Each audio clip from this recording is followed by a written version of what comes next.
صاحبزادی موجود ہے ام کلثوم رضی اللہ تعالیٰ عنہ، میں تیرے عقد کے اندر وہ دینے کے لیے تیار ہوں، تو دوسری بیٹی بھی آپ نے حضرت عثمان کے عقد میں دے دی۔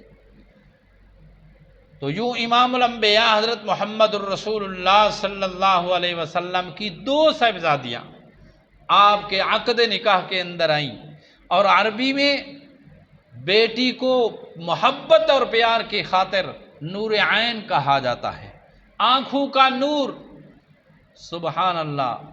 بیٹی کو آنکھ کا نور کہا گیا، اور آج ہم بیٹیوں کو عیب سمجھتے ہیں جس طرح مشرکین مکہ کا خیال تھا۔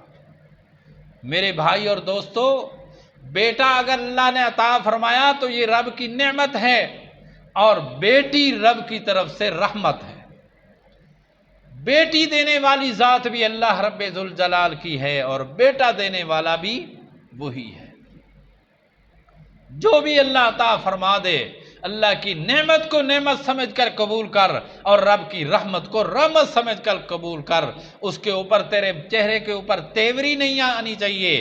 ناراضگی کے آثار نہیں ہونے چاہیے۔ ہر انسان اپنا نصیب اور مقدر لے کر آتا ہے۔ جو اللہ ساری کائنات کو روزی دے رہا ہے تو وہ تیرے گھر میں پیدا ہونے والی بیٹی کو بھی روزی دے سکتا ہے۔ تو اس لیے حضرت عثمان غنی رضی اللہ تعالیٰ عنہ کو ذو النورین کہا جاتا ہے، دو نوروں والے۔ تو یہ دو نور، یہ بھی حضرت عثمان غنی رضی اللہ تعالیٰ عنہ کی خصوصیت ہے، اور ایسی خصوصیت ہے جس خصوصیت میں حضرت عثمان کا کوئی کائنات کے اندر شریک نہیں۔ اور دو میں پہلے بیان کر چکا ہوں، ذو البشارتین، دو بشارتوں والا، کہ اللہ کی نبی کی طرف سے دو بشارتیں حضرت عثمان نے حاصل کی تھی، ایک مسجد نبوی کی توسیع کے وقت، اور دوسری قویں بیر روما کی خریداری کے اوپر،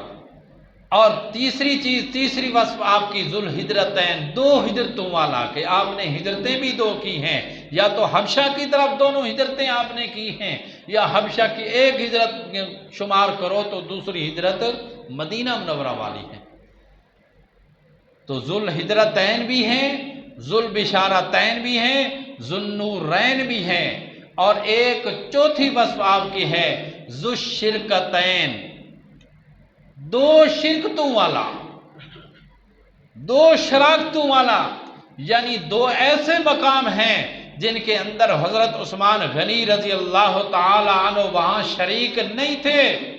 لیکن اللہ کے نبی نے حضرت عثمان کو شریک سمجھا۔ ایک بدر کے میدان میں، بدر کی لڑائی میں حضرت عثمان غنی رضی اللہ تعالی عنہ موجود نہیں تھے، صحابہ کرام گئے تھے۔ میں پہلے عرض کر چکا ہوں کہ جنگ کرنا مقصود نہیں تھا، کوئی بڑا مارکا مقصود نہیں تھا، بلکہ ایک قافلے کے اوپر چڑھائی تھی۔ اس لیے حضرت عثمان غنی کو اللہ کے نبی نے اجازت فرمائی کہ تم اپنی گھر والی کی دیکھ بھال کرو۔ لیکن جب بدر سے واپسی ہوئی، غنیمت بدر کی تقسیم کی گئی، تو اللہ کے نبی نے فرمایا، عثمان ان لک اجر رجل شہد بدرا، ان لک اجر رجل ممن شہد بدرا وسہمہ، عثمان تیرے لیے ثواب بھی وہی ہے جو بدر کے میدان میں موجود صحابہ کرام کو ہے، وسہمہ، اور تیرا حصہ بھی وہی ہے جو بدر کی لڑائی میں کے میدان میں موجود صحابہ کو حصہ، غازیوں کو ملے گا، تجھے حصہ بھی وہی ملے گا۔ تو بدر کے میدان میں آپ موجود نہ تھے، لیکن اللہ کے نبی نے موجود سمجھا کہ تم بدر میں شریک ہو، لہذا ثواب بھی بدریوں والا اور غنیمت کا حصہ بھی بدریوں والا تجھے ملے گا۔